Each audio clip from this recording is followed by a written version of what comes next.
and welcome to episode 2 of the Marathon Podcast. I am Colt. I'll let my co-hosts introduce themselves. I'm Henry. I'm Andrew, and I'm here for the podcast. Cool, man. All of us are here for the podcast. Nice. I'm glad I showed up to the right house. Yeah. Before we got in here, we rang the doorbell for a while, and we leave our front door open.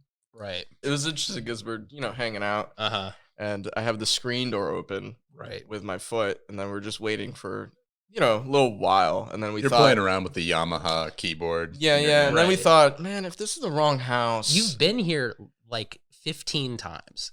Yeah, but typically you know what this house is. I was thrown off. No one came to the door. It's locked. I'm afraid out there. Doubt crept in. We were like, what if? What if this isn't the right house? I have the screen door propped open with my foot and holding a Yamaha keyboard, and we have just tacos galore hanging out. I mean, I feel like you'll be accepted anywhere with that package of joy. Yeah. Get a whole bunch of tacos and a keyboard. Let's party every day. It should be safe, but you never know. Yeah, people carry different assumptions about that kind of thing. This is Texas. Okay, so we're watching today all 4 of these are the 80s and 90s Batman movies, right? Indeed, yeah. Okay, cool. Can you just list off what we're watching? Because I don't even know. Well, we're starting going chronologically. We've got Batman 1989, directed by Tim Burton.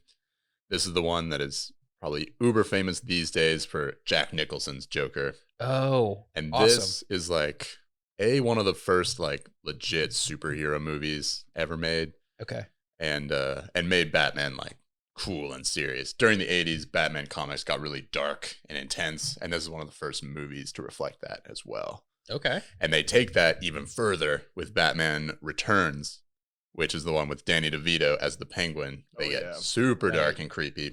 Is this a different Batman between those two, or is it the same Those two guy? is both Michael Keaton. That's both Michael Keaton. Okay. And then they switch Batman and directors with Batman Forever. You get Joel Schumacher, former fashion photographer. Do you know what he was? Fashion icon. Fashion icon, according to Andrew. I don't really know what Schumacher did before this. I feel like I heard that he was like a fashion filmmaker, fashion photographer, which is we're gonna see that reflected in his creative choices. Sounds good. In the movie. And they get Val Kilmer to play Batman. He's only Batman once, and then we also have an incredible double team villainy with Jim Carrey as the Riddler and Tommy Lee Jones as so excited for Tommy Lee Two-Face. Jones. I have a great story about their relationship, but we'll save it for before that movie. Yeah. And then after that movie, that movie's also famous because Seal, the great musical star, writes the theme song for the movie. Okay. A song we all know and love. What a treat. Man, this is a 90s experience. And then just when you thought it couldn't get any better, we move on, still Joel Schumacher, to the final Batman and Robin. George Clooney, one of his earlier film roles. He's not super famous yet. Probably Batman isn't that cool anymore after Batman Forever. We'll see. After it was absolutely ruined by Batman and Forever. We have Arnold Schwarzenegger as Mr. Freeze. Incredible. And Uma Thurman as Poison Ivy. Incredible. It is the pinnacle of Batman movies and 90s filmmaking.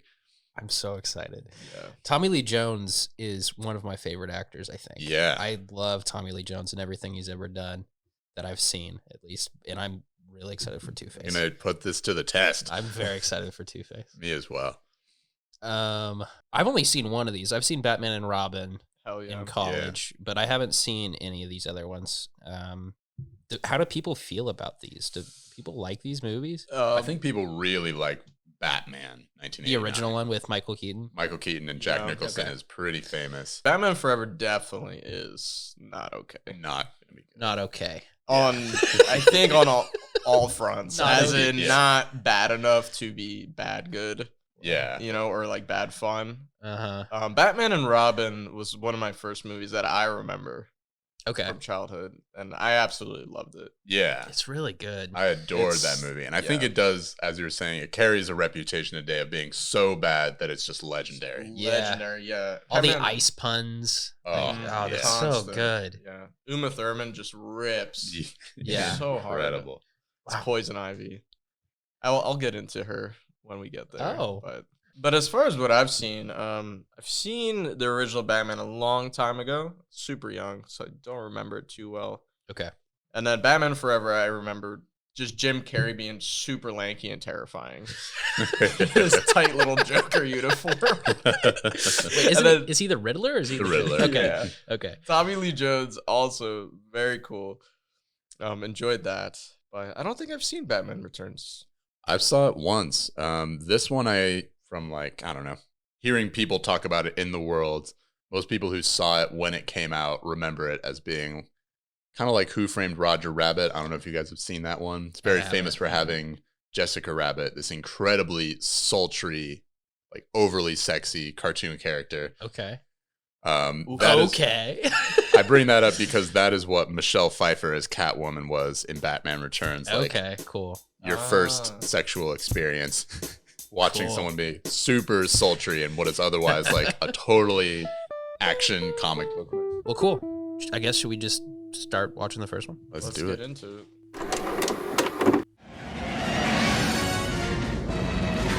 Vicky Vale. Bruce Wayne. And what do you do for a living? Lieutenant, is there a 6-foot bat in Gotham City? What are you? I'm Batman. My life is really complex. Winged freak terrorizes. Wait till they get a load of me.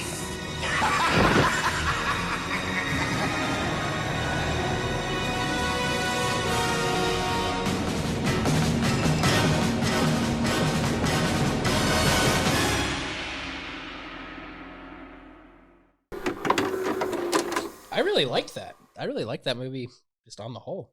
I've never seen it before. But Michael Keaton's great. Yeah. He's good. He's a really good. I remember one of my friends in film school talking about how he was their favorite Bruce Wayne. Okay. And they were like, no one else has played Bruce Wayne as opposed to Batman as well as Michael Keaton has. And I was like, interesting. That's interesting. Because they are two very different characters, I guess. Yeah. Yeah. Playing both of them at the same time is hard. I thought he did a really good job. I thought this was a really good movie, front to back, except for the reporter. The reporter. Yeah. Elliot Knox. Elliot Knox. I guess, should we just do like a quick run through of what happens in this movie? This is Batman versus Joker, classic style. No extra villains to confuse everyone. 1v1 Batman Joker antics. Artist versus artist. Artist versus artist, yeah. It's maybe one of the best art villains I've seen ever. To clarify for our audience, I feel like early on, I think the first time we see Joker is just like cutting up magazines. We're like, aha. And then Bruce Wayne is looking through his file and says, yeah, he's like an expert on chemicals, trucks or whatever, and art. And we all think he's like, it's just a Tim Burton throwing a random joke in there. But no. Throughout the rest of the movie, Jack Nicholson's Joker constantly refers to himself, I am an artist, an artist in homicide. But he just keeps going with it, like scene by scene. He brings up art. I mean, he covers every facet. He's clipping, papers, putting up a collage. He has poetry going down at all times. Right. Yeah, he's riffing.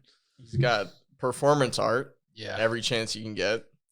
He's starving for attention. He hires his henchmen to come watch him do personal projects at home. That's true. Not even at large. Yeah. Just, hey, we're meeting up. I'm going to punch my TV with this mechanical boxing. You want to be there for it? I need you to just witness this, so I'm not alone. Does plastic surgery art on his former girlfriend. Yep. Does not go well. Yeah, she dies.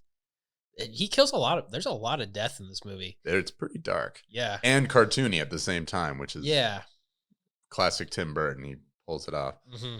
It wasn't scary at all, but there are a lot of people died in this one. A lot. I mean, Batman left a bomb did. In the chemical plant. In the chemical plant. Filled with the bad guys' agents. Maybe just 30 of blows them. all up. Everyone blows up. Yeah. Yeah. He's got submachine guns and rockets on his plane, and he's just firing indiscriminately. Yeah. I'm going to say about 50 people died in this film. He tried to just straight up shoot the Joker, and he missed with rockets and a chain gun and a minigun. Yeah. And got taken out by a 3-foot revolver. Yeah, that's one of my favorite parts of the movie. He shot his plane down with a pistol. Yep. For a first Batman movie, that's really good. I thought it'd be much worse. Oh, no, it's probably the most classic. Okay, yeah. Of all these movies. No, it's solid all around. The reporter, Right. There's this reporter character. So, again, this is technically not the first Batman movie, but certainly for its generation or any other. Yeah. So, a huge part of the movie is that no one's ever seen the Batman. So, it's very origin story-ish, both for him and the Joker. And so, they pull this off by having this goofy, over-the-top reporter guy just running around Gotham, not really interviewing anyone successfully. He doesn't anyway. really talk to anyone. Even he just kind of He talks to his reporter friends. Yeah, and his recorder. Constantly yelling at it. No information. It's just what you already know and see. He's just recording it for himself. I mean, he's pretty much like a blogger, like a Twitter person kind of journalist, as opposed to actually finding facts. He just said, "Where is Batman?" Yeah. But no, I really liked the Tim Burton-y side of how they played Bruce Wayne. Like, if you're thinking of old Tim Burton movies, I haven't seen Beetlejuice, but Edward Scissorhands is a movie about a lonely outsider trying to interact with the normal world. Right. And that's very much like a lot of people, including Johnny Depp, have talked about how they're like, yeah, this is totally about Tim Burton. Like, that's who he is as a dude. He's like a weird kind of outsider, but like very sensitive and is able to like write these stories about that feeling. And that's kind of what I felt they were going for with Bruce Wayne in this one. Is how he's like not normal. Even as Bruce Wayne, he's like kind of an outsider in his own mansion. Yeah. As opposed to being like, oh, he's a cool billionaire. He's like, no, he's like kind of awkward. And Michael Keaton plays it off amazingly. Yeah. Like you sympathize with him and you're like, no, he's cool, awkward. But like just a little out of it from the rest of the world. Oh, yeah. It was perfectly done with the dining table scene. Yeah. Because, that was great. They're eating, 25 feet apart. It's a little bit ridiculous that she's yelling, right? It's like, obviously, you're going to hear it, but it's okay. It's a cartoon. Yeah. They're playing it up. But then she asks, do you even like eating in here? And he mentions it's his first time eating there. It's like, okay, this makes sense. This is just a weird dude. He doesn't know how to interact with regular people. Yeah. But he also, it's not because he's of the money. Like, the money hasn't affected him. Yeah. Is just a weird dude regardless. Right. Happens to live in a palace. Yeah, having your parents killed in front of you and then becoming a bat that fights crime.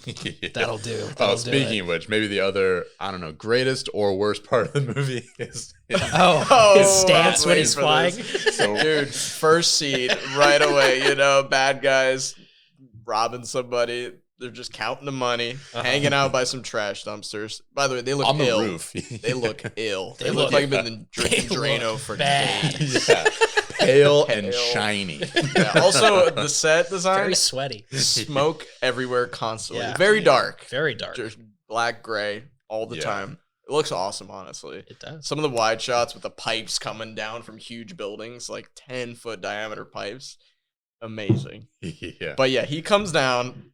Fucking arms open, dude. And I'm arms talking raised like over his head. Swim team, like diving team style. Yeah, he looks like he just landed a gymnastics routine. Yep. Got a perfect 10 every time. But he's holding up his bat cloak when he does it. Yeah, he's holding it up. And then there's additional wires to the end of the bat cloak.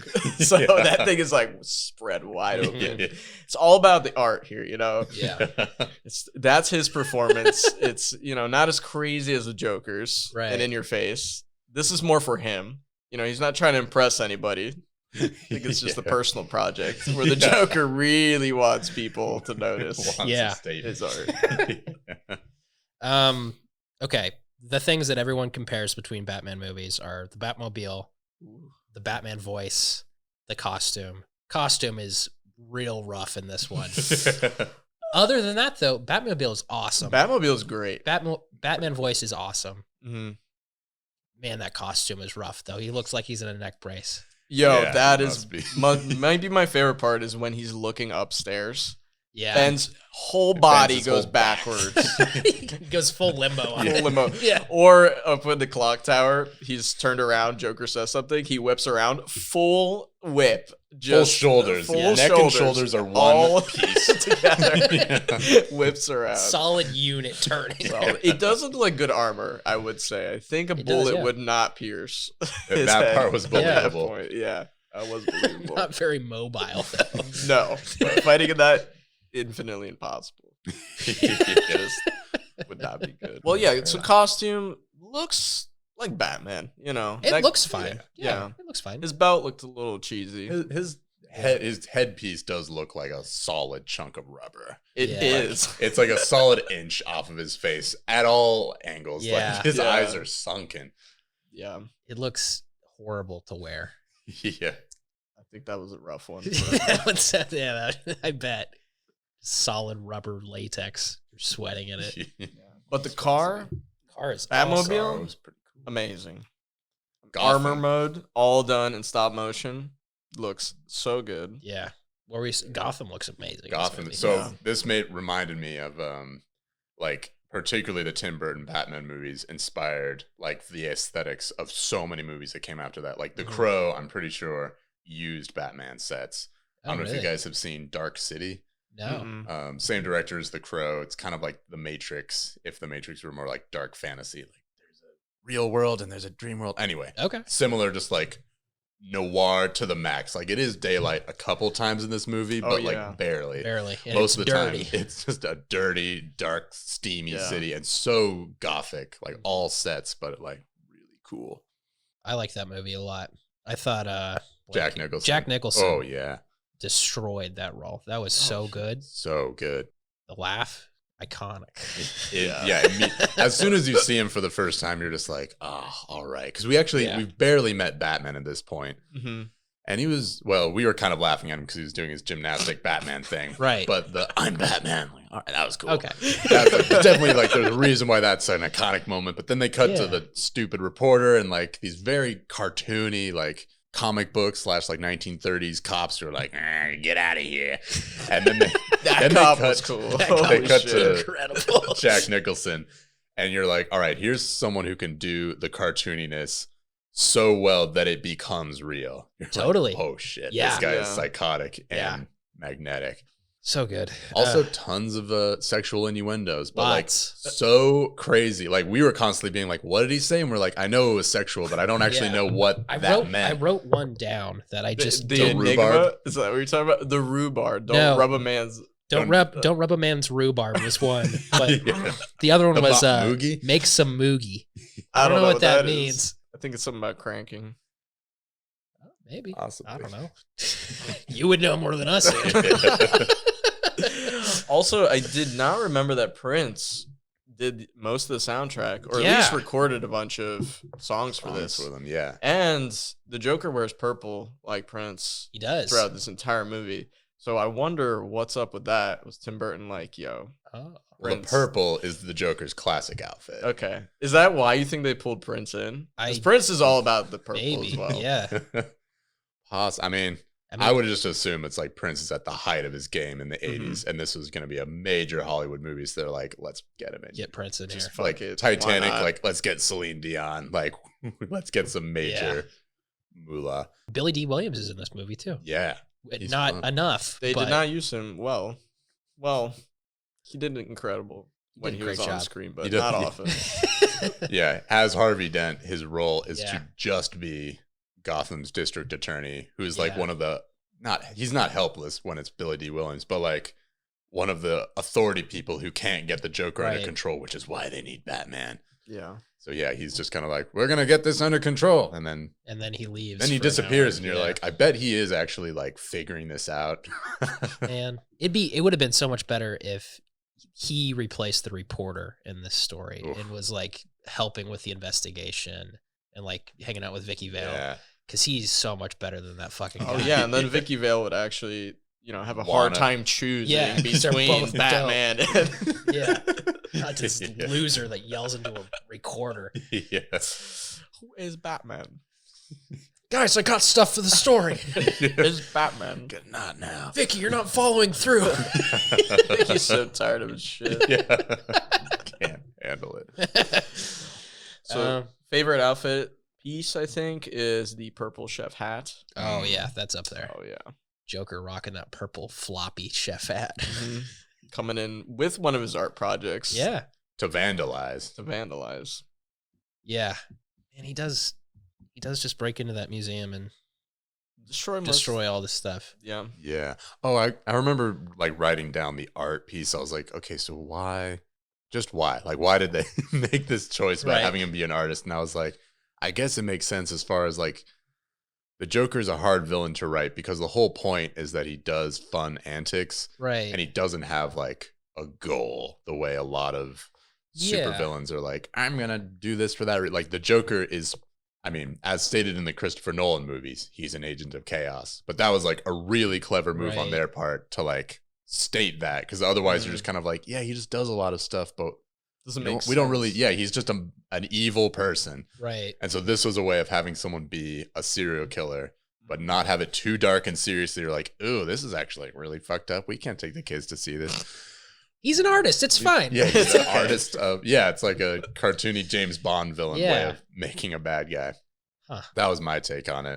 I totally agree with that. I think that's probably why they did it instead. Because if it was just the Joker killing large groups of people. Yeah, and Batman killing at least 30 people. Yeah. Dropping them down bell towers.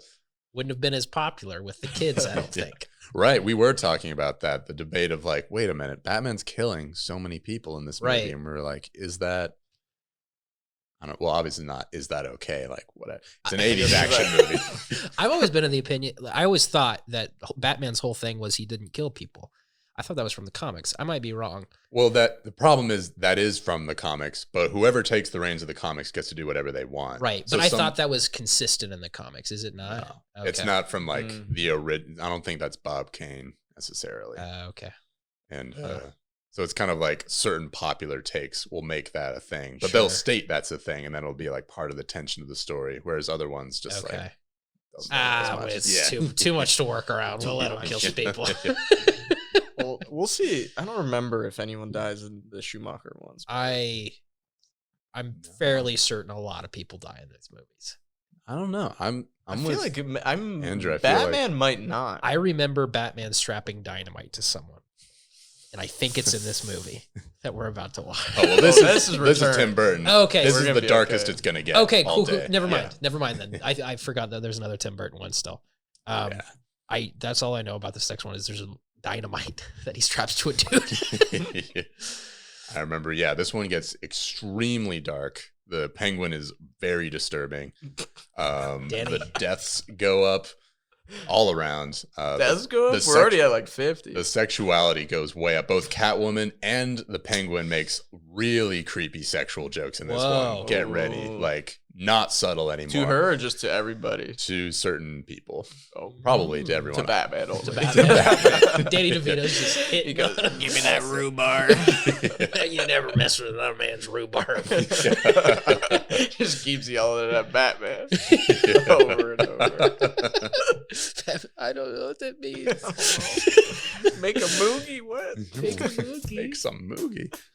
This next one also has an amazing guest actor who we all know and love. Okay. That I will not spoil. Oh. It's just fantastic. Well, you probably should go do it right now then. We'll just check it out. Let's check it out. I've been down here too long. It's time for me to ascend.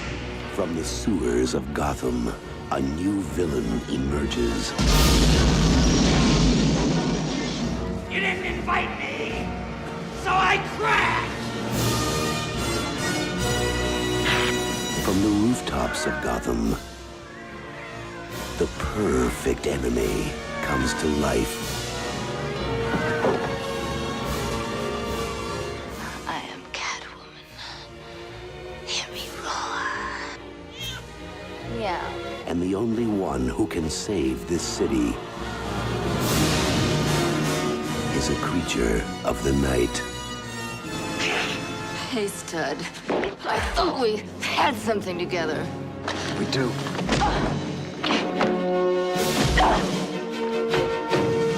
While she craves a romance she can sink her claws into, You're catnip to a girl like me. he plots a foul reign of destruction. My dear penguins, thanks to Batman, the time has come to punish all of Gotham! Above Gotham looms its greatest hero.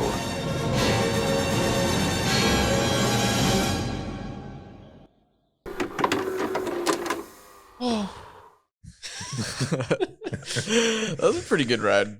I liked that. It's good. It's a lot. There's a lot of movie. There's like so many characters, like so many storylines for like each character. Yeah, it was like a modern Marvel movie in that way. Like, there's just so much happening. A lot of personalities. Yeah. Even for the sub characters. Ice Princess. Yeah. Seemed to have a small connection with her. Even. Yeah. She had an arc.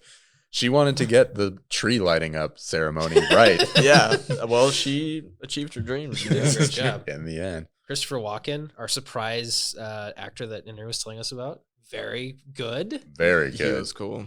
His hair was epic too. It was, yeah. It's like a founding father, mad scientist. Yeah, mashup. Yeah. Freddie's like his son, probably my favorite character. Dad, it's time to go juggle downstairs.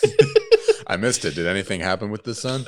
Does he die? At the end, they kind of just say, like, he doesn't even have a line. He just gets left behind. Yeah. Christopher Walken goes and dies instead. Oh, I thought for sure since he was the firstborn son. He would. take Well, him out. Christopher Walken said, "Take me instead." But in the beginning, where his son was like, "Dad, run away, Yeah. save yourself." When this time came around, he didn't say anything. He's like, "I'm over it. Yeah. Did my one solid, Dad. Now you owe me. You get to go into the fucking dungeon down there, ice sewer." Okay, can someone give us just like a recap of what happened? All right. Well, Well, a lot happened. A lot happened. I mean, I don't want to say this movie had 3 protagonists, but it really felt like it belonged to I believe that. Yeah. Penguin, Catwoman, and Batman, that Yeah. each of them had a major arc. Yeah. So the movie begins with the birth of Oswald Cobblepot. Yes. To become the Penguin one day. Apparently, he is such a freak baby that his parents drop him into the river and watch him float into the sewer. I guess they were at the zoo, so they just took him to a zoo and On just like, Christmas. All right, Just here we definitely go. closed. And in the river. Like, boom, disposed of. So the movie starts with attempted infanticide. It's already like, okay, this is pretty disturbing. I know, yeah. Right And off the then bat. we come to the present day, and Christopher Walken is a evil, twisted businessman, and Michelle Pfeiffer is playing Selena Kyle, his like assistant, secretary. She likes with to lots of say with just a lot of problems in her life. They don't really nail it down, but she's just like, I can't hold down a boyfriend. Like, she's just frazzled at all she's times. just Her mom lonely. keeps Just calling her. stressed. She hates it. Hates it. They couldn't think of anything like actually bad about her life. They're like, oh man. It's like a mental thing. It's like her lifestyle choice. She doesn't like who Yeah. she is. We'll get into that later.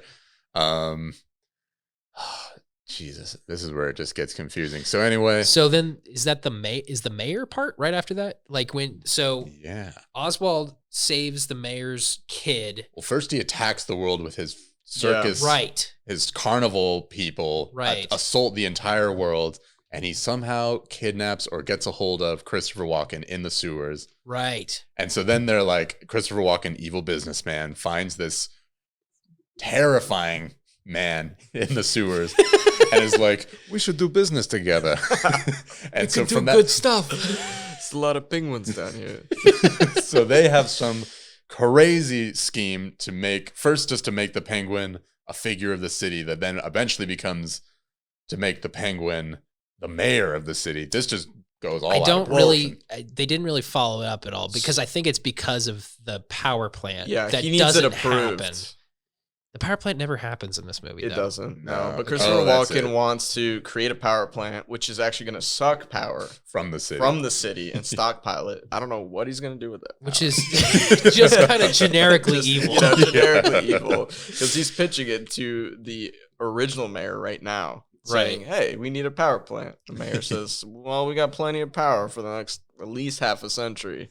Christopher Walken says, nah, we're going to need more power. And the guy just says no. Straight up no. That's it. Okay. Yeah. I wasn't even paying attention. Well, that's why Christopher Walken is like, I'm going to take this crazy madman from the sewers and make him the mayor so I can get my deal signed. I mean, this is how politics work in general. The movie just kind of forgets about that at that point, too. They're just like, oh, he's Cobblepot's the mayor now. That didn't make sense because they kept saying how election is until November, and they're saying it's late December. But then, pretty sure the Penguin becomes the mayor. He's running for it because they do some kind of evil campaign scheme where they set the Penguin's carnival sideshow freaks out on the city, and somehow make it the mayor's fault that he can't control it. And they try to pin it on then Batman. Then Batman's also... Yeah, none of it ever follows through because they don't even impeach the mayor. They just do that, and they're like, all right, the Penguin's going to become the new mayor, and you're like, What? When? Also, where are all of the cops?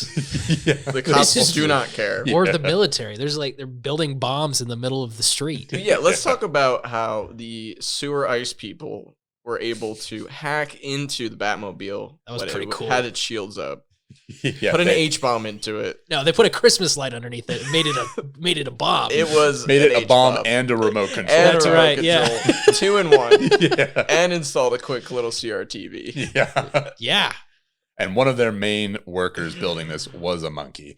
That is true. The monkey made it happen. 100%. The most competent person in that group, I might say, because everyone else is just firing from the hip. They have no idea what's going on. How about the main announcer in the igloo?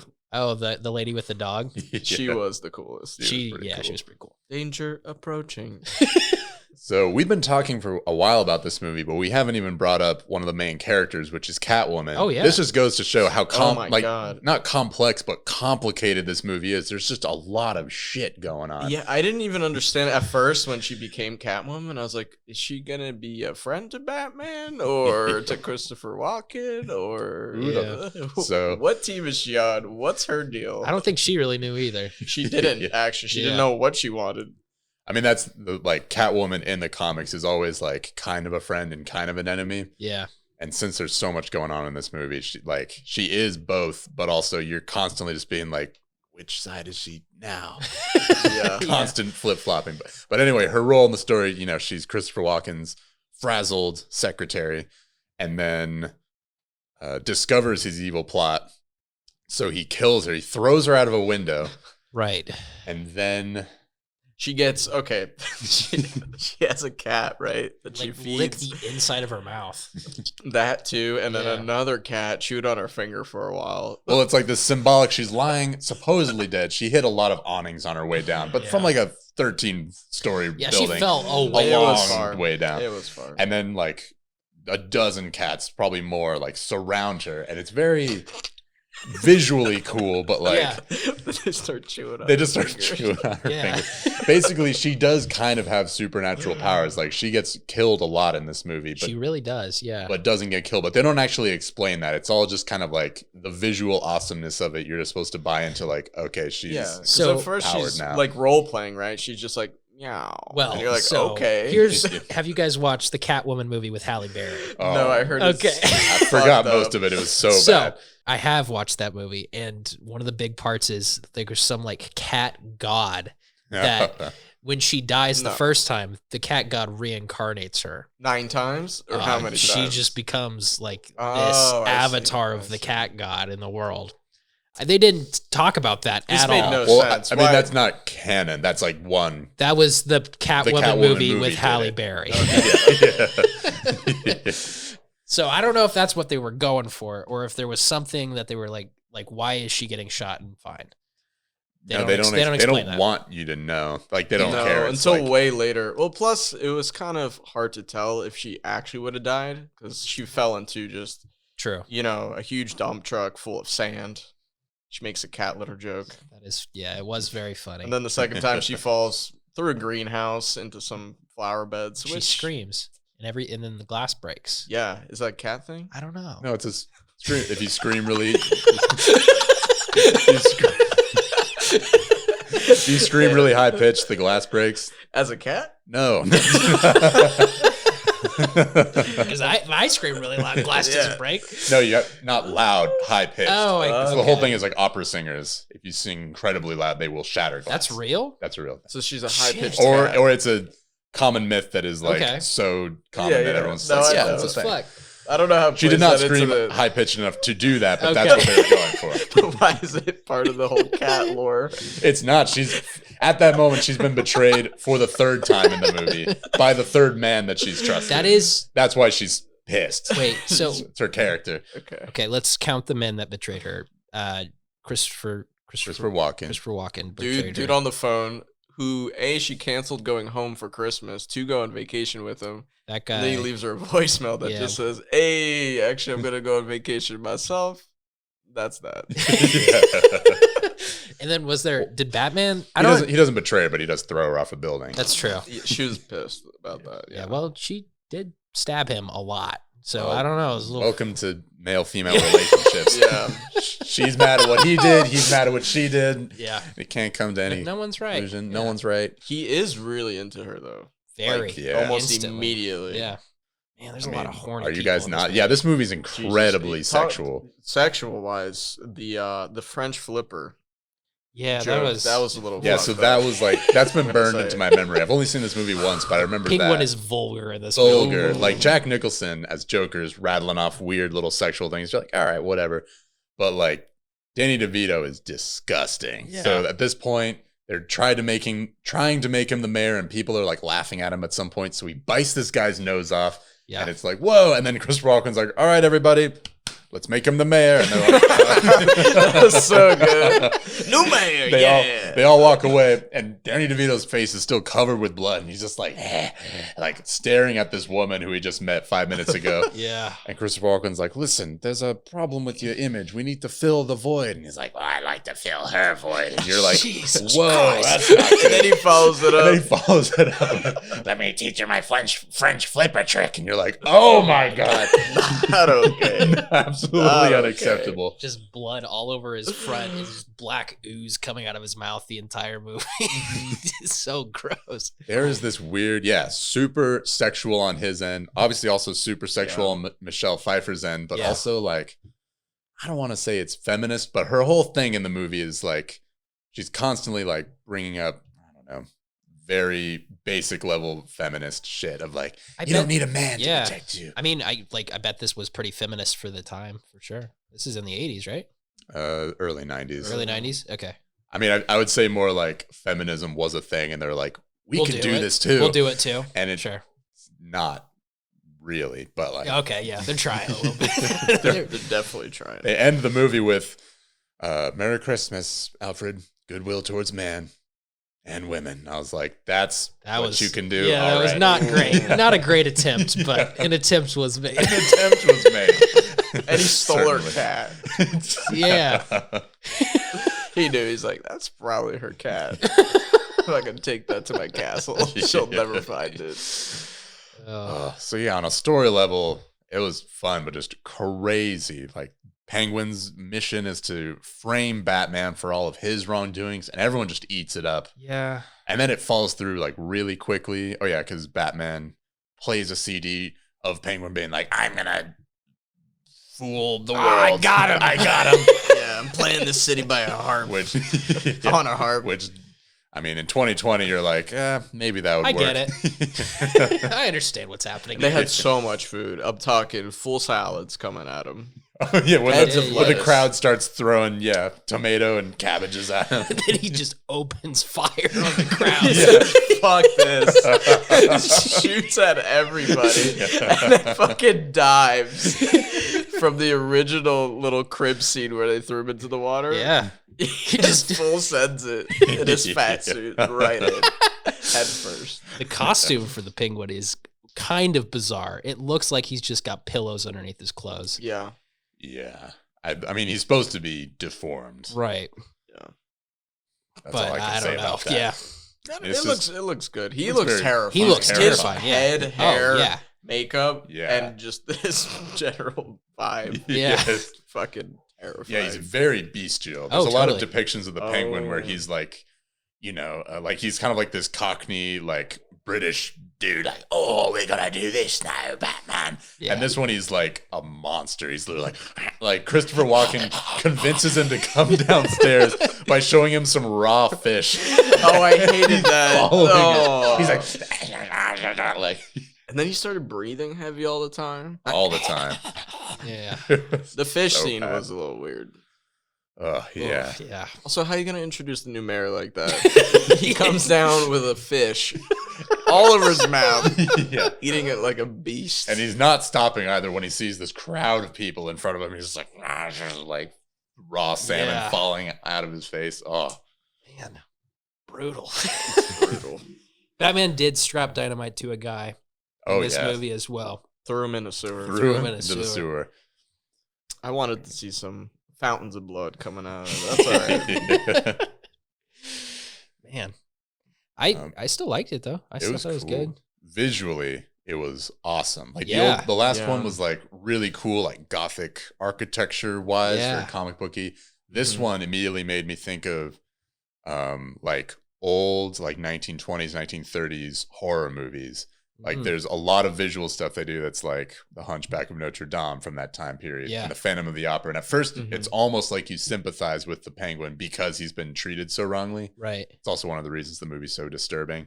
Right. It's because you kind of like him. You don't like him, but you're like, it sucks. He's got a reason. Yeah. You feel for him. And then he's even worse than that. And you're like, I hate everything. Yeah.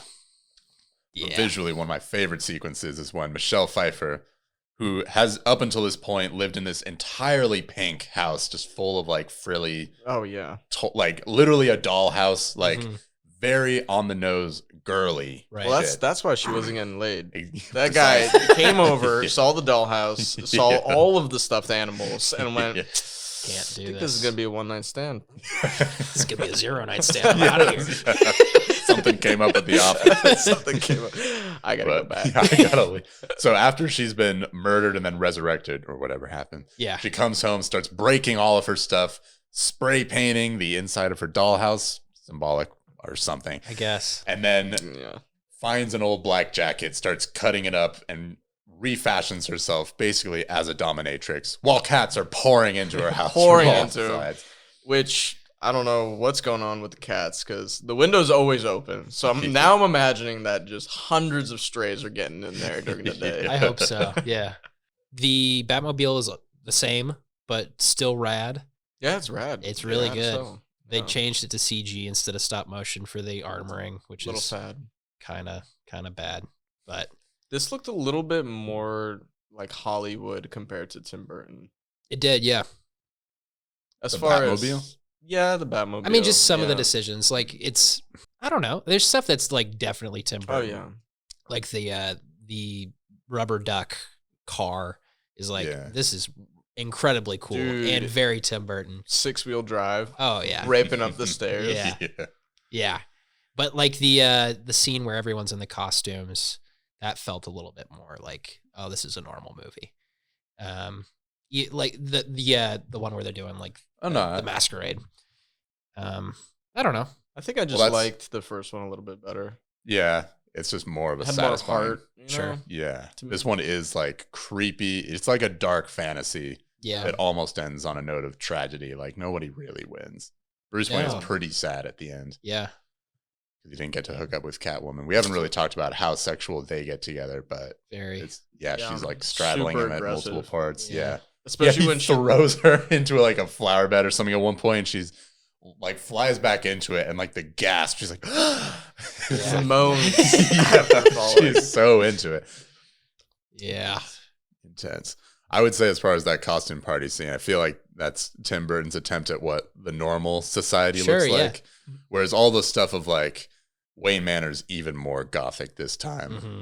The Penguin's like amphitheater is like super dark fantasy, so cool. And the zoo is like super cool. So crazy. Is the zoo connected to the sewer? What's going on there?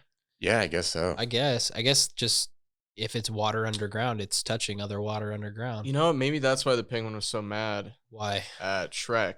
Because he's dumping all the waste. Why is this Shrek? Max Shrek. Right, Max Shrek. That is the name of the actor who plays Nosferatu. Okay. Which is a crazy famous horror movie. That's probably intentional then, right? Totally Intentional. Yeah. But then he's dumping all the waste in there, and it's hurting his penguin friends. But then it's not a factor at all that the waste is being dumped in there because people fall in the water and they're fine. Yeah, true. I don't know. I feel like they missed a lot of plot threads, but it doesn't matter. So did the penguins raise him, or did the weird extended family raise him? I don't know. I don't know. He knows how to write in cursive. It's pretty impressive. He does know how to write in cursive. With the flippers. All of the like important like informational plot points of this movie are like very touch and go. Yeah. But visually, you see an army of penguins with rockets tied to their backs. That's all You're need. like, how does this work? Like, it doesn't matter. It just looks incredible. Right? All of these penguins, literally hundreds of them on screen, walking in unison to the diving into the water after he makes a speech to a stadium of penguins. That was the best. They're like, Hitler, yes, master. Hitler-style speech to his flock, and then they all start jumping into the water with rockets on their back. To murder the firstborn. Oh no, all the children of the city at this point. He said first, second, third, and fourth. Fifth is safe. Okay, so what do we have next? Which one's next? Batman Forever. Oh, this is Val Kilmer. I'm very excited for this. this. I am excited about this because as much as I do like these, I'm in the mood for something wacky and bad. Yeah. This is a little bit too serious, even though it is totally a little crazy and sexual at times. It's dark. It leaves you with a dark feeling. Yeah, I don't know if I could handle one more of those, so change of pace will be very nice. Jim Carrey to just bounce around for just a couple ruin hours. my life. Okay, let's do it. Let's go. Riddle me this, riddle me that. Who's afraid of the big black bat? In an uncertain world, in a chaotic time, justice wears a mask.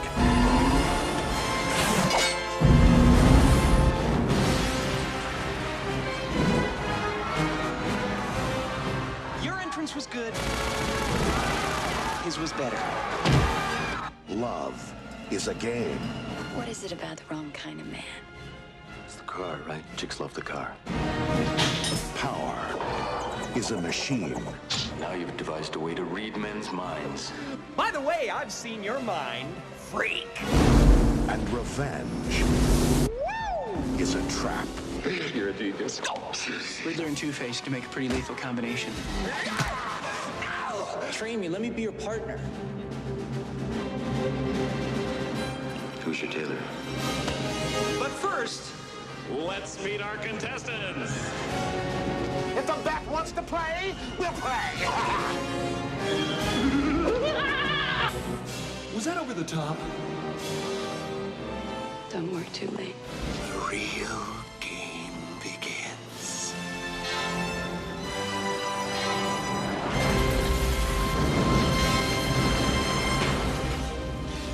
Courage now. Truth always. Batman Forever.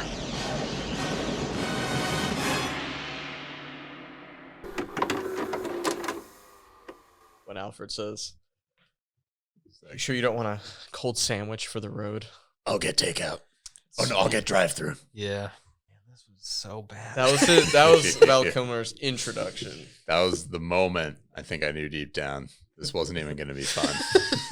Man, I had fun watching that just because we were watching it together, making fun of it. But that is one of the worst movies I've ever watched. Yeah, there was very little redeeming anything to it. Multiple times they explain the plot verbatim through a character. And it still doesn't make any sense. It's still utter cartoon nonsense. Yeah. Okay, I'll run through it real quick just so we're all on the same page, I think. Okay. So Batman, Val Kilmer, he doesn't have anything going on at the beginning of this movie. No, besides his close-ups on his crotch. That's and true. His new tight outfit. Yeah. Two-Face and the Riddler are introduced in the worst way possible. Both of them. Two-Face is just a crazy criminal. Yep. That is his only motivation for the entire movie. Someone threw acid at his face, which Batman saved him from actually dying in the courtroom. But he's mad about it. And now he's mad about it. He's mad about it. He wants to kill Batman. The Riddler is introduced by some. I can't comprehend what happened in that scene. He's working at Wayne Enterprises, and the first scene where we meet the Riddler, Edward Nygma, he adores Bruce Wayne, so he tries to pitch his new machine to Bruce Wayne. It has something to do with brainwaves. Bruce Wayne is like, no, you could use that to mind control people. Right. And then Edward Nygma loses it. But then he just figures out how to build an island military complex. He just decides, like, it just happens. There's no, like, build up to it. There's no, like, he figures out how to do things. No. He just gets, he like, gets a magic money from box. Two-Face. Well, first he creates his thing. He wants to develop with Bruce Wayne, and Bruce Wayne's like, no. And they're like, all right, that's it for your project by the end of the day. So he stays late at night. Right. So what you have to do, makes his brainwave thing, sucks some of the brainwave energy from his boss. Kills his boss. Kills his boss. Theoretically, he's smarter now because he sucked the brain. Like, that's what they wanted to go for. Okay. They didn't really. He's gaining the knowledge of everyone. He's gaining the knowledge of everyone. You had to listen to Jim Carrey to hear that, and it's very difficult. I didn't want to. Yeah, I did not want to. So theoretically, he's smart. Then he's like a competitor to Bruce Wayne because now he can somehow. Oh yeah, he robs a bunch of money with Two-Face. Yeah. Somehow becomes the most famous person in the city. I didn't understand that moment. Yeah. Really fast. I guess everyone bought the box. Everyone bought the box. They were into it. Everyone was super into the box. He was sucking up the brain power of everyone in Gotham. Yeah. But he doesn't do anything like cool or creative with it. He just like does the moral dilemma of, I guess I feel like we can safely skip to the end of the plot. Which is, we skipped Robin. Oh, fucking goddamn it. That guy. We also get the introduction of Robin, the only person who might have had a character arc in this story. So they go close. I mean, like, they could have and they did not. So he starts true to the comics. Dick Grayson is and his family, the Graysons, are like a famous circus family. Yeah. Gymnasts. So those are all his family. All four of them. Mm-hmm. Okay. Yeah. And then Two-Face shows up while Bruce Wayne and his girlfriend, Chase Meridian, a psychologist, are at the circus. On a date at the circus. For some reason, apparently everyone who's anyone is at the circus. Yeah. And everyone knew that. But there's only like 200 people there. Yeah. Max. I guess the tickets are thousands of dollars. I must have been. Because you had to be a bougie circus power player to be there. Right. Two-Face shows up and says, Batman's got to show himself now, and he's bound to be one of you. Points to the crowd. And then Val Kilmer yells, I'm Batman! I'm Batman! Nicole Kidman, for some reason, nowhere in sight anymore. And then he goes up top, sets up a wire, comes down, does some crazy martial art. In full Bruce Wayne. Yeah. Still in his tuxedo, in sight of everyone. He's in the middle of the circus. There's an audience around him. Oh, yeah. Everyone absolutely knows. Giving away his identity. Nobody takes notice. Dick Grayson, our soon-to-be Robin, disposes of a bomb, but meanwhile, all of his family falls to their death. Right. And he blames Two-Face, but also Batman. But why does he blame Batman? Because Batman could have saved them. But he tried. He yelled, I'm Batman! He tried. I'm Batman! Okay, so Robin's introduced. We just kind of bumble our way for another hour and a half. For some reason, Robin, who's clearly a 25-year-old man, goes to live with Bruce Wayne because his family has been killed. Yeah. He's dropped off at the mansion by the commissioner, by the way. I don't think you'd have to deal with social services like he was saying. No. Like, if your family dies and you're an adult, they're just going to say, damn, tough break, dude. You got a motorcycle? That's better than most orphans. Just keep driving. And then he decides to just play around with Batman. Yeah, there's like an hour where like nothing productive happens at all. They just kind of, like, Batman and Robin kind of fight each other a little bit about, like, Batman doesn't want to train Robin. Robin's wants to beat people up. Robin is the worst person you've ever met. There's this on-again, off-again thing with the girl. Right. Because she's really hot for Batman and for Bruce Wayne. And every time she's with one of them, she's hot for the other one. Right. That was the worst. This is such a dumb dynamic. So dumb. And love triangle with two people in it. Yeah, and tells both of them each time. Yeah. There's like an hour and a half It felt like an hour and a half. It was probably like 30 minutes of just bumbling. Nothing's happening. Garbage. It's escalating. There's different costumes for Jim Carrey for some reason. He keeps getting into like skimpier and skimpier stuff. He gets red hair. He does get red hair at some point. By the end. Yeah. And then at the end, the big finale moment is Batman has to decide between this piece of shit Robin, who he hates and the audience hates, and then his girlfriend. His girlfriend, who he's dating as two people himself. Right. They're dangling over a cliff is like the thing. Right. Yeah. Which is why he has to choose, because Riddler's going to make one of them fall. But he doesn't have to choose because they both fall and he saves them both. Saves them both. So it doesn't even matter. Breaking some glass with one of his batarangs, and it just kills Riddler immediately. Well, it breaks his whole machine. Right, it breaks one his machine. little bat toy. Yeah. Also, we didn't even go over how the atmosphere of this whole film is just glow sticks. Yeah. And it's so much more color. Yeah, it's like a weird rave party the whole time. Yeah, Right. all the Still, guitars have color, the guns have glow sticks. Everything has neon in it. Neon everywhere. Yeah, neon shotguns, neon whatever. And may I say, for the worst. This is much uglier and much more terrible than the first two movies. Absolutely. This is a terrible film. It's bad on all fronts. This is a bad movie. What I thought right away was, okay, so I love Tommy Lee Jones. Oh, I'm all right with Jim Carrey. Like, I can enjoy him. I'm not a huge fan, but I love Tommy Lee Jones. I love Tommy Lee. And I'm like, why is this not good? Is it just like he's not giving a good performance? Is it the writing? Is it the directing? I mean, it is all of those. Right. But I was also like, I mean, we just watched Jack Nicholson and Danny DeVito and Michelle Pfeiffer give these crazy over-the-top performances. Over the top. And everybody. super fun. And I feel like part of it is that even those characters still had like a lot of dynamics. Like, they felt more than one emotion. So like Jack Nicholson like will look angry or look sad or like be pathetic and then get all angry. And like there's fun to that. You feel the mania. Whereas Jim Carrey and Tommy Lee Jones and everyone in this movie are 110% from the get-go. Yeah. And they never let up. Yeah. The most boring part in the movie for me is all these scenes about midway through Riddler and Two-Face team up. And at that point, Two-Face just becomes Riddler's like crony. He doesn't do anything for the rest of the movie. They just laugh together. He comes in and ruins his one party, which Riddler gets pretty pissed about. Yeah. And then they're like, okay, whatever. Yeah, Riddler's still like, I guess we have infinite money and power. Yeah. Okay. I do have an amazing story that I've heard from Jim Carrey about how he have you heard this? He's walking through like some restaurant in Hollywood when he sees Tommy Lee Jones. It's like a year after the movie's wrapped. Oh, shit. And he walks up to the table and he's like, "Hey, Tommy." And Tommy Lee Jones looks up at him.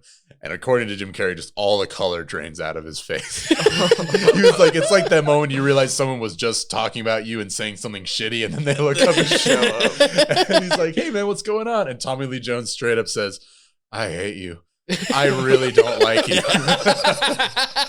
And Jim Carrey is like, "Wait, what? What's going on?" And he pulls up a chair and he's like, "In retrospect, this is probably not a great idea." Let's hash this out. Tells you they hate you, you don't sit down. And Tommy Lee Jones says, "I cannot condone your buffoonery." That's awesome. Which added a whole new element of pain to this for me, of just watching Tommy Lee Jones going along with Jim Carrey's shit, and you're like, he must just hate his life right now. Just hate everything. Man, that I would be so ashamed of myself if I was Tommy Lee Jones in this movie. This would be a stain on my life if I was in this film. Yeah, he came back. He did. A couple years later, Men in Black, no sweat. Yeah, no sweat. I thought Two-Face was, you know how his two personalities. I thought it was going to be more like conflicting for him, which would have been interesting. That would have been interesting. You know, he's always flipping the coin. He's like, "Oh, you're going to live or not." But then he just decides, "Fuck it. I'm always going to be bad." Yeah. It would have been cool if they did something like they kept doing the same thing with Batman. We're like, "Oh, is he Batman or is he Bruce Wayne? Which one does he want to really be?" And then they should have done something with him and Tommy Lee Jones both trying to like figure out which side of their character they're going to go too far with. They just should have cut the Riddler out. That would have been great. That would have been awesome. Yeah. Like both the movies we watched before are like, you know, comic book movies. Yeah. Lots of fighting, lots of like crazy madcap plots. But this really puts into perspective how each of those was like a story. There's a character who feels things, sad things that he has to get over at the start of the movie, and it makes you feel that, and you want to go through this journey with that person to get through it. Like you're interested in Bruce Wayne. You're interested in the Penguin. Yeah. And this one just starts with like just tons of flashing effects and like you don't know who Val Kilmer is. He's just a dude. It also feels like this is not a consistent Gotham City at all. The first two talking about the Statue of Liberty. Oh yeah, I forgot about the Statue of Liberty that shows up halfway through this. And the Ritz-Carlton. Yeah. AKA the Ritz Gotham. Right, yeah. Yeah, the Statue of Liberty has Gotham written over her crown. Yeah. I was, but also just like from scene to scene, none of it looks at all similar. No, and the CGI intro to the city in the daylight. Oh, it's terrible. Which I don't think we ever saw Gotham in bright sunshine before. No, No, never. And when they're on Wayne Manor during the daylight, it's like a whole different movie. It's like a 90s movie of just like two guys hanging out in that There's house. No steam coming out of every sewer. Yeah. Man, not people that are drinking Drano on the side of the streets. I want people to look sick in my Batman movies. Ill. Okay. Oh, I was also going to say the last thing I saw Chris O'Donnell in was in 2008. He was in the Max Payne movie adaptation, which is one of the most trash movies ever made. Chris O'Donnell is like an accountant in this movie, and he's like way heavier and just like not. This, like, clearly you can see why he was cast in these movies. He's a good-looking dude. He can fight. He's got this 90s boyish attitude thing, and now he's just, like, this schlubby accountant. Oh, man. And I was just like, wow, that was sad. Like, this was what a ride. A hero in all of, like, these action movies I watched as a kid. And, like, yeah, all rides have to come to a stop somewhere. He's in the next one, too, right? As Robin again? Yeah. Great. So excited. Dude, the next one, I don't know. I think he still does a shitty job, but I'm so excited. Very excited. The intro, I remember, they're just going to be like surfing down buildings. What? Yeah, get ready. It goes even way more just cartoony insane. But the one-liners, especially from, I think his name's Arnold. Is it Freeze? Yeah. Mr. Freeze. Dude, just so good. I'm excited for that. Yeah, I would say like, I'd still like Batman Returns, but it's like we started it good and then we slowly... with this one taking a major descent down. And with the next movie, we're actually going to go further down, but against all physics, it's going to come back up to the level of genius. Dude, there's like ice skating in it with the henchman F skates. I'm really excited for this stuff. I've watched this a few times. Anything that's different from what we just consumed would be a welcome. There's still going to be like that glow stick vibe, I'm pretty sure.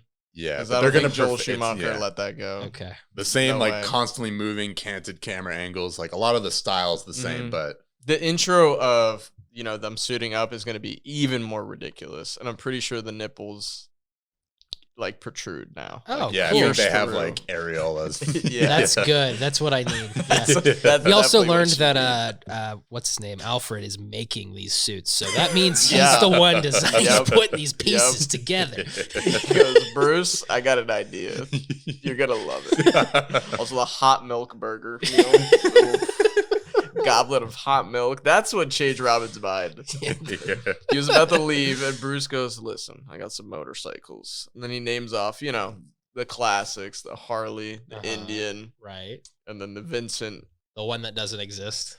Yeah, because I think it's supposed to be the Vincent Black Shadow, but he calls it the Vincent Knight. I don't know. I don't know if that's a real bike. Maybe it is. But he's like, it's pretty cool. And then Alfred rolls out with a fucking burger. With a tray, a butler tray with a burger on and then a beautiful goblet with fucking milk in it. And he goes, hold up, Alfred. Yeah. Maybe I will become adopted by you. Yeah. And he's just an asshole to Alfred for the rest of the movie. So mean to him. Just bullies him. Convinces him to take the Batmobile. Alfred lets it slide, though. Yeah, Alfred just let him drive the Batmobile around. Yeah, that's reckless. Just day one. He also blew up the boat. I'd be pretty upset about that, too. Man. What a terrible film. Yeah, what a terrible, awful movie. Pretty irredeemable. Yeah, when they went in the water, were they planning on going by the water to that tower? No. because The his screenwriter was planning on that happening. Okay. Yeah. Because the boat explodes. Right. Batman's B-wing also blows up right there in the water, and then they just like crawl out on the rocks. His plane gets shot down by like that brain energy or some shit. Right, the TV brain energy. becomes shut down the Batwing. Yeah. No problem. Yeah.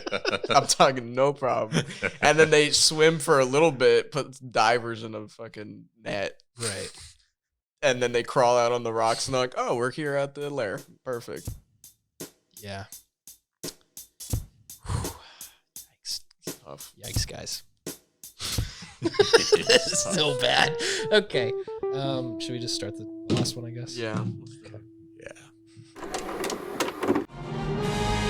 My name is Freeze. Learn it well, for it's the chilling sound of your doom. This is the way the world could end. Please, show some mercy. With ice. With a kiss. With venom. I probably should have mentioned this. I'm poison. Poison ivy. And the only man who can stop them. Hi, Freeze. I'm Batman. Can't do it alone. Batman will watch his beloved Gotham perish. Bundle up, boys. There's a storm coming. Kill the heroes! It's the hockey team from hell. Cool party. Arnold Schwarzenegger. All right, everyone, chill. George Clooney. Julie, I'm not the marrying kind. I know you've had your wild nights. Good night. Wild doesn't quite cover it. Chris O'Donnell. I want a car. Chicks dig the car. This is why Superman works alone. Uma Thurman. So many people to kill. So little time. Alicia Silverstone. And you are? Batgirl. That's not awfully PC. What about Bat Person? Found the Batcave. She knows who we are. Guess we'll just have to kill her. Yep. In a Joel Schumacher film. Strength and courage. Partners? Honor. Partners. And loyalty. Partners. It all comes together. We're going to need a bigger cave. Batman and Robin.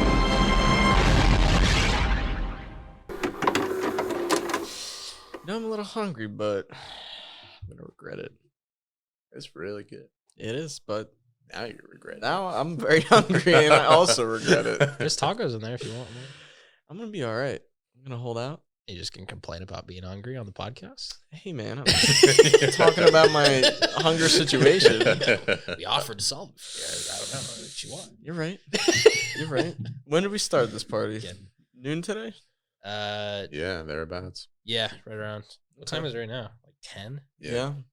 God damn. Well, that was a breath of fresh air compared to the abomination that was Batman That has Forever. invigorated me once again. Yeah, that one was great. That was awesome. Yeah, the whole script, just straight puns, but that's okay. Constant puns. Yeah. Works out. Andrew, have you described a movie yet? Would you like to be the one that does it? No, I guess I will. Okay. You want to walk us through I gotta Batman and Robin? Oof. Well, I gotta really think about this now because I'm just so excited about Mr. Freeze. But it starts off with a nice bang of Mr. Freeze. I guess his main mission is stealing diamonds to power his suit. Right, yeah. And he's trying to save his wife, who has stage 1 McGregor's. She has stage 3, I think. Yeah. She's at That's advanced, yeah. I see. And Alfred probably has stage 1. Stage 1. Which is, I don't think McGregor's is a real disease. I was thinking about that this whole time. I don't know. I have no idea. Yeah, I don't think there's any disease. They don't really describe what happens. Yeah, you just die. You just die. But Mr. Freeze has these sick minions who are on ice skates. They are. Like Mad Max, Jason Voorhees. Frostpunk. Yeah. Minions. Just I don't know. sick. Yeah, Skeletor hockey players. He's basically just going around anywhere there's an auction, anywhere there's a museum, anywhere there's diamonds. Mm-hmm. Freeze is breaking in, freezing everything. Has a sick freeze gun. Yeah. Just completely freezes you in your tracks. He has like a tank. A freeze tank. A freeze tank. That he drives through walls all the time. Because it has spikes in it. Mm-hmm. His minions, I don't know how he hires them or gets them to work for him, because he makes them chill in his ice palace and sing carols. He needs to be, I'm not sure, is it 32 degrees or 0 degrees? 0 degrees. Now that's cold. That's cold. And they're just hanging out in this all day long. I think they get pretty excited when they go out and do missions because they're not freezing cold anymore. Just the exercise warms you up a little bit. Yeah, because he's out there when he's not in his ice palace. He's in his suit, which preserves him at 0 degrees. But when they're home, he's in his bathrobe. His suit powered by diamonds, we should say. His diamond powered. And you know, free suit. Yeah, and for some reason he's been collecting diamonds, which is going to reposition satellites and power a massive ice cannon to. Well, that plan happens later. His plot, his original one. His plot for like the first 80% of the movie is he just wants to save his wife. Which diamonds are going to make it happen? Maybe, I don't know. Yeah, he's getting energy for himself. I mean, he's clearly stealing him for something like that. He's originally building that diamond, ball. Diamond gun, that it's gonna power something. It's supposed to save her for some reason. Is his I'm not sure. His motivation is to save his wife, but not sure how. Yeah, I don't really know. Mm-hmm. Huh. Still, we haven't even gotten to Batman and Robin yet. Yeah, and their conflict is hilarious. And the other two villains in this movie. Yeah. Actually, I liked how they introduced Uma Thurman as Poison Ivy. Yes. So much. And Bane kind of at the same time, Bane's too. pretty cool, too. Yeah. Yeah. Super scrawny guy. Mad scientist is making a super soldier. Makes this stuff called Venom, which is, I guess, steroids, poison, and who knows what else. Pumps it into him through 3 holes in his head. And this was like a guy on death row, I guess, which is kind of fucked up. But I guess if you're going to do it to anybody. I mean, they are evil sentists. The morals have got them. Yeah, and then you have all the evil people from around the world just standing there trying to buy super soldiers. They just all showed up. They're all just ethically very different. I think it was staring at this United Nations of the world. Yeah. They're just staring at it. No one said anything. They're like, this is okay, interesting. Yeah, it's just Uma Thurman on one side of this science lab and this really sweaty, creepy mad scientist on the other. And she's all about plants and he's about selling poison, super soldiers stuff. Yeah. I don't know what, I guess his motive is just money at that point. Or maybe he's kind of hyped about controlling human beings as well. Yeah, generically evil man. I would think. Yeah, he has no backstory. No, he was just believable from the hairdo. Oh yeah, straight, wavy, crazy. And then Uma Thurman, for some reason, finally breaks into that side of the lab for a second. She hears all the commotion. He notices and he goes, "Ooh, she's found out." So he goes, "You know what I'm gonna do? I'm gonna profess my love to her. Ask her if she wants to run the world with me." She goes, says, "No, I'm into plants. Fuck you." Then he kills her. And he goes, "I will now terminate you." And he pushes her over with a bunch of, I don't know, liquids, poisons, plants, throws snakes on her, throws a coral snake on her, for good measure. Into the earth for some reason. She does, into like a green muck that's radiating. And then she appears as an extremely hot character named Poison Ivy. That's correct. And her mission is to become Mother Nature. So kill all humans to preserve planet Earth. Yep. But then she develops, the snake plants, which I don't understand what she's going with. Well, that was just going to be after humans are dead. There's going to be a new race of plants. Just snake plants. Of just monstrous plants. I think so. Just her and monstrous plants. Yeah. Okay. That's a move. That's okay. And Batman and Robin have a story of their own. Oh, yeah. Yeah, Robin wants his own unconnected, TV show. I would say. They kind of just bump into each other every once in a while, and then at the end, they kind of do a thing together where they stop the big plan. But a large portion of the Batman and Robin storyline, which was a lot of annoying stuff to me. Was just them fighting over who Poison Ivy wants to bang. In the very beginning, they frame it as like Batman needs to learn how to trust Robin. Right. So it's this issue with their partnership and their relationship. And you're like, all right, this is what all drama is based off of, just relationship stuff. So like, all right, we're on a good thing here. And then you're right.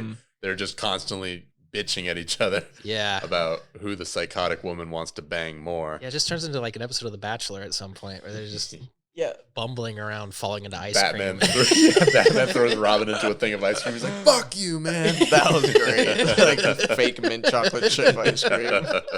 He gets real mad about that. So emasculated. You could tell Batman was like, oof. That was a little much. Right in front of the villains too. That's probably not a good show of unity. No, not at all. And then there's another storyline in which Alfred Pennyworth. Yes. Honestly, the like one person who stayed throughout the entire series. Yep. I think maybe the only actor that stayed. And Commissioner? No, Commissioner Gordon. You're right. The Commissioner is the same. Dude. Man. I think he stroked out on film 2. Maybe. He was all right in film 2. 3 is when we started to notice. 3, there was an issue. He was like a different character. Yeah. Completely different human being. Yeah. But he goes in and out. You know, his brain kind of works some scenes, and in others, it's just he's playing a whole different character. Yeah. Allergy season. I don't know. We just noticed in movie 1, 1989, this guy's having normal conversations with people. Yeah. And this movie begins with him being like basically sounding like a movie announcer or like a television, like, Batman, there's a man coming into the museum. He's getting all the diamonds. He's looking blue. His name is Mr. Freeze. And Batman's looking at this like, what is this? What is going on? What is happening? Are you there? Like, is he? Are you there with him? Yeah. Batman. Yeah, it's incredible. Oh man, and this movie goes even more over the top, especially just going up to space. Oh yeah, right. So away. Our opening immediately scene is incredible. Yeah, there's a heist in a museum that has diamonds and dinosaurs and like tribal objects in the same room of the same museum, and then Freeze has frozen the entire floor. So Batman and Robin have to unlock their ice skates. Hell yeah. They click their boots together. They already had that plan. They didn't know Freeze was a villain yet, but for some reason Alfred was like, you know what? Designing version 8.9. Gotta put ice skates in We're these gonna shoes. ice blades. I don't know where they into fit. The boots. No, be retractable. So then they're like hockeying with Freeze's minions to get the diamonds. Playing with the diamonds. Using the hockey sticks. And then somehow Freeze, he gets the diamond back, hops into his car, and then you're like, oh no, he's not in a car. He's a rocket that's shooting straight into space. And Batman is trapped into it. And this whole thing is a diversion because Freeze just goes up and then bails out with the diamond. It's all just like pure. And he's got wings, which is pretty sick. Like butterfly wings, metal butterfly wings. And then, they plummet back to the earth. Somehow Freeze fires his gun straight down, and it's strong enough to slow the force of gravity. Yeah, for some reason, I thought he froze the ground, and it helped him land because he's ice type. He's just like, home turf, this will be better for me. He's also a valid reading. The film offers no clues. Yeah. I don't know. It didn't look like he slowed down. Same speed. Andrew, it's a magic gun.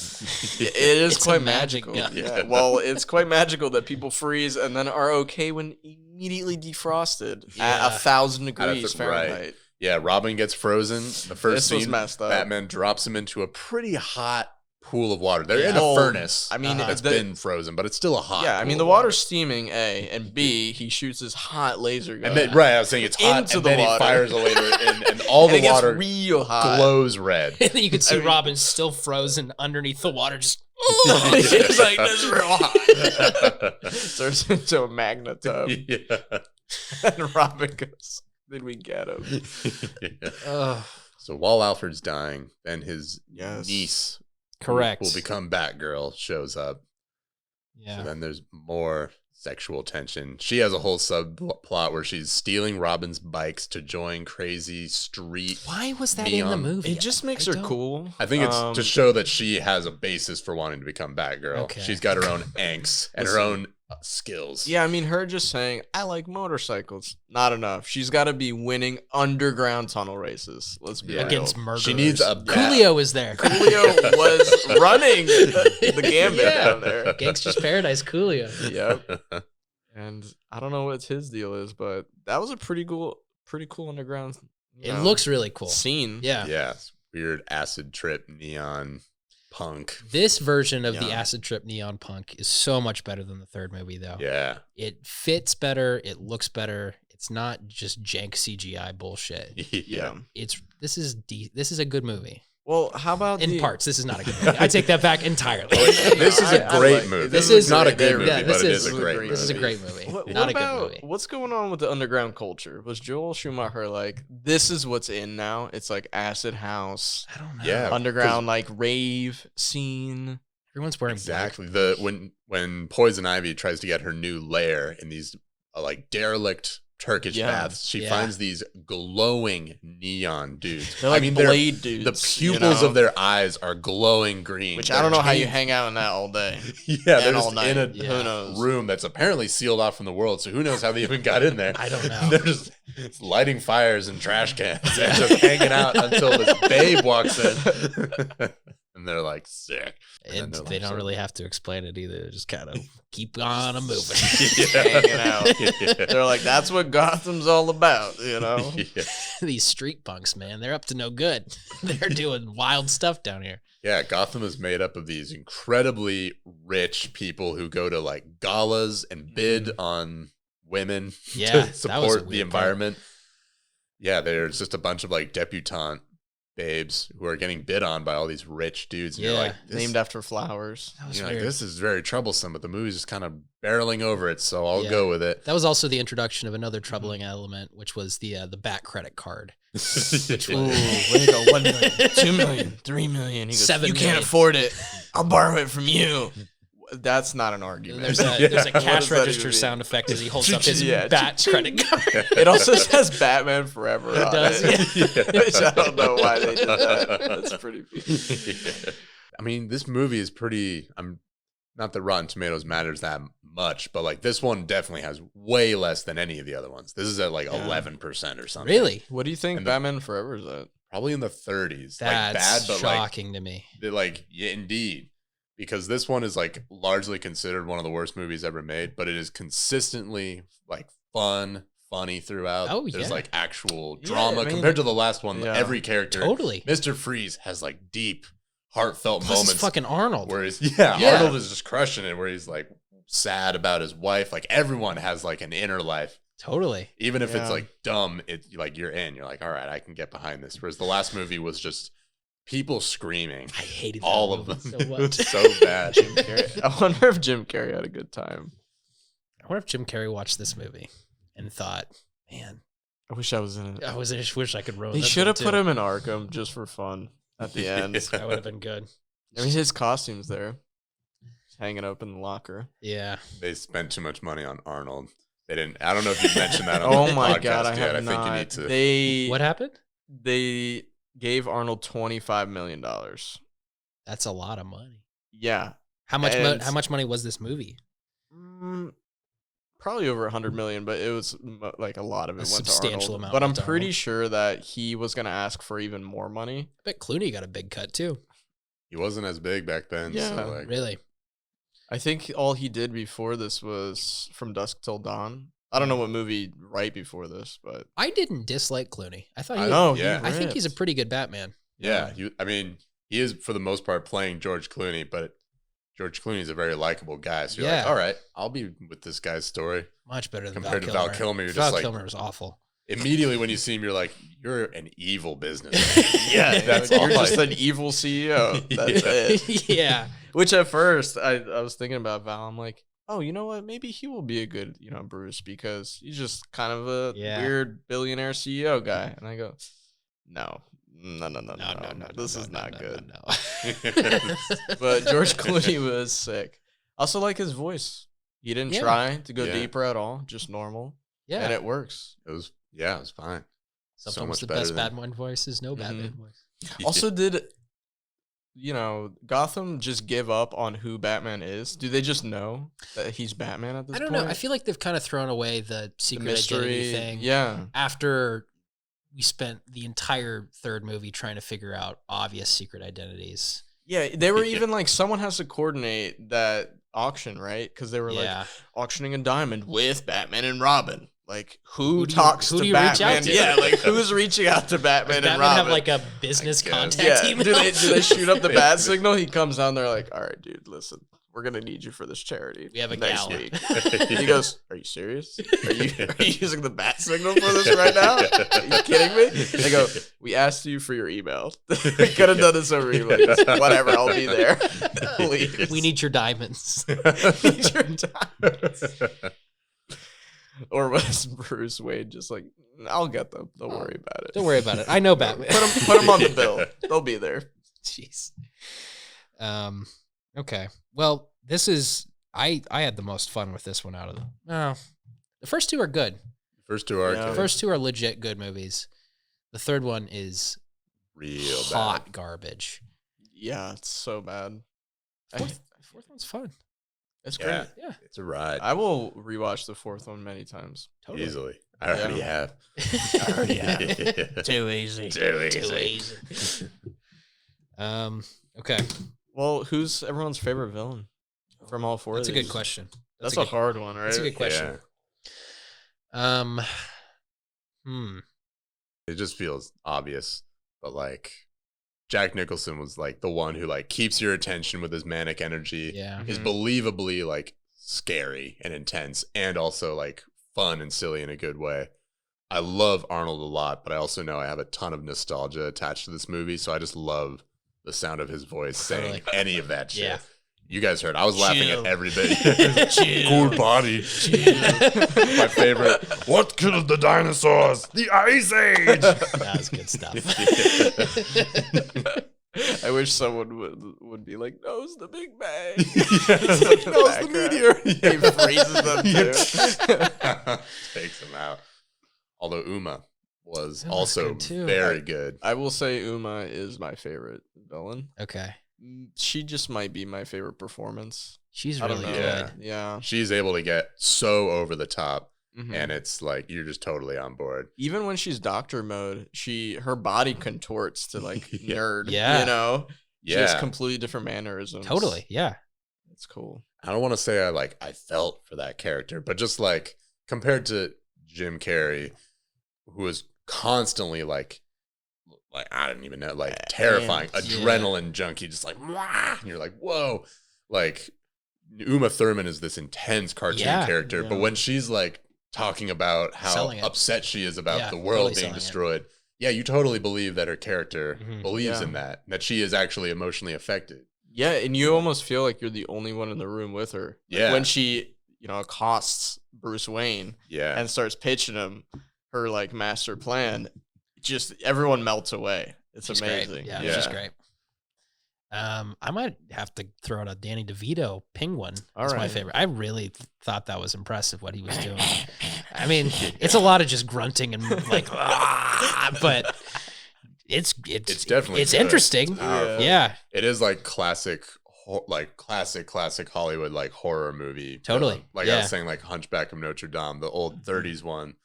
It's like that kind of character is like supposed to be abominable, but also you weirdly feel his humanity at the same time. So that's like the horror of it. Yeah.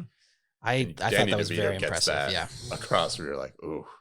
How about favorite scene? I think mine. Oh yeah, I'm thinking.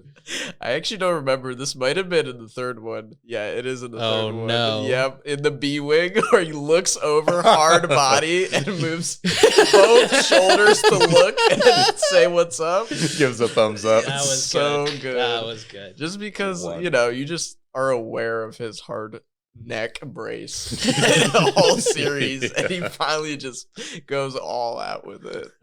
Mine might have to be the scene where they're fighting Poison Ivy in the fourth movie, and Robin falls in the water, and they just reverse the footage. That's messed up. And he comes back out of the water. I thought that was very funny. You know what? I remember seeing that as a kid, and I also thought something was wrong with that. I was very young. Noticed. I can't believe that made that through. Yeah, it looks very bad. It looks real bad.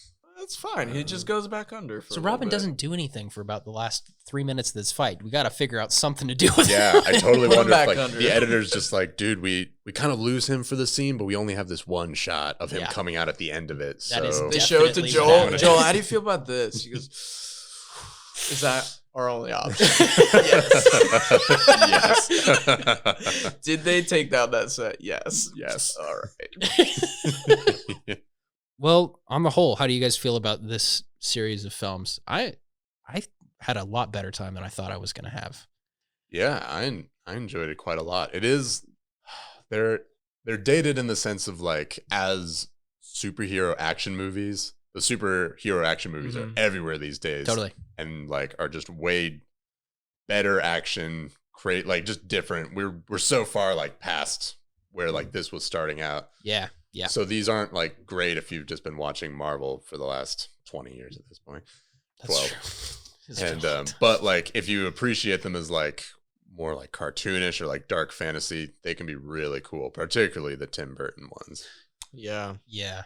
And then just because Batman and Robin's so bad and so fun, bad and so kinetic and weird. Yeah.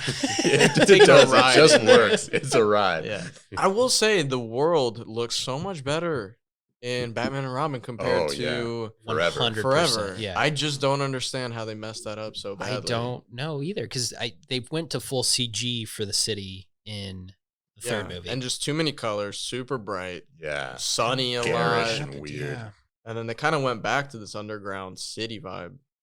With a lot of weird statues though, which is it's okay. It was cool. I liked it. I just For me, it went along like at one point they have a car chase along the rippling biceps of this colossal statue. Yeah. Personally, I thought it matched with all of just the fucking ripped machismo of this machismo of this movie. Yeah, the movie starts just showing big like male ass. And, like, that is the first one of the first shots. It's just both Batman and Robin suiting up, and it's showing their bat nipples and their like bat abs, and, like, their bat thighs, bat ass, bat ass.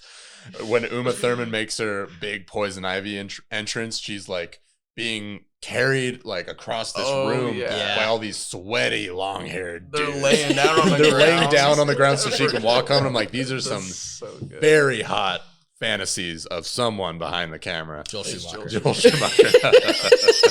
And then for Uma Thurman, they're like, should she have bare legs? He's like, nah, fuck it. Put her in green leggings. Yeah. All good. Put nipples on that bat suit though. Alfred did it, not me. Alfred did it. Also, I love how Alfred gets cured in a matter of 4 hours overnight. Yeah. Why? Hold on. Why did he? I don't understand. He had the cure, right? I don't understand why there was that disc that he didn't give anyone the password for. Oh, what was that? I guess to give the knowledge. He was describing. He was telling her about what to do with it. It had something to do with finding his brother, who he brought up earlier in the movie. But he never found his brother. She was supposed to find his brother and give him the disc. That was what they were saying. So he can become the new butler? I don't know. I mean, don't know. I'm saying that we were definitely talking over all of those parts. Yeah, that's true. That's very true. Yeah, okay. Because it was clearly like, all right, the movie needs a quiet moment. Something's happening. Like, we're not. It might not have made sense regardless of what he said, but they did have an explanation for it. It probably didn't make sense when they said it, but we also were not paying attention. Yeah. They tried a little bit. Slightly. Fuck, I don't have an end for this podcast. I haven't thought of an end for the podcast. Just running it. Running raw here. Okay. Well, fuck, I don't have anything. We'll just end it here, I guess. All right. That's the second marathon that we've done. I think we're doing Critters next. What is that? Okay. Well, it's not set in stone, but Leonardo DiCaprio's first feature film. How old is he? I don't know. We should look at it. Let me take a. Oh, it's another 4-pack. I'm not going to pretend like we have any listeners at this point either, but if people are listening and have suggestions of what movie to watch, please just send them to me. Well, in that case, Andrew, what's a movie series that you want to watch? You just tease the next episode. We'll make it happen. Dude. Critters. Actually, I've been hyped for Resident Evil. Okay. So badly. Okay. Sweet. It's going to be a long run, but... How many movies are in Resident Evil? 7. I would say 7 or 8. I think the 8th one's coming out, so we're at 7. You got to watch 7 straight and then go to the movie theater and watch the 8th one. Well, I'm beyond hyped for the movie. Yeah. That's coming out this year, apparently. Okay. Well, if it's safe to go to the theater, we should do that. Okay. We should marathon and then go to the theater. It is going to be a longer one, so that's the one I'm set on. We're going to have to buckle in. We won't do it next, but... Maybe we'll do Critters next, and then we'll come back. We don't have to do Critters. We can do it again. I'd be okay with Critters. I don't know anything about Critters. I'm ready to dive into a world of darkness. Okay. Or creatures, I guess. Well, in that case, we'll do Critters. We'll plan on Critters next. If we change our minds, fuck you. We just change our minds. Yeah. You didn't go to watch Critters. You don't care. No one's seen Critters. You're listening to this podcast, so you don't have to watch all these goddamn movies. Yeah. Although I would say, if you're going to watch these movies... It's worth it. It's worth doing. Not all of them in one day. Yeah, we did that so you don't have to. I think I'd be pretty excited to watch 3 of these. Yeah. Just like last time. Yeah, totally. Just like last time. Third one was not the charm, but everything else had merit to it. That is weird. Is the third movie just always bad? Is that what we're going to run into in these? It's going to be tragic for old Leo, but Fuck, maybe. That's right. Oh, no. Wait, is Leo in all of these? No, he's just in the third introduced in the third one. What the hell? Yeah, man. I guess that is episode 2 of Marathon Podcast. I've been Colt. I've been Andrew. I've been Henry. Okay. I might still be Andrew. Well, thank you for listening, and talk to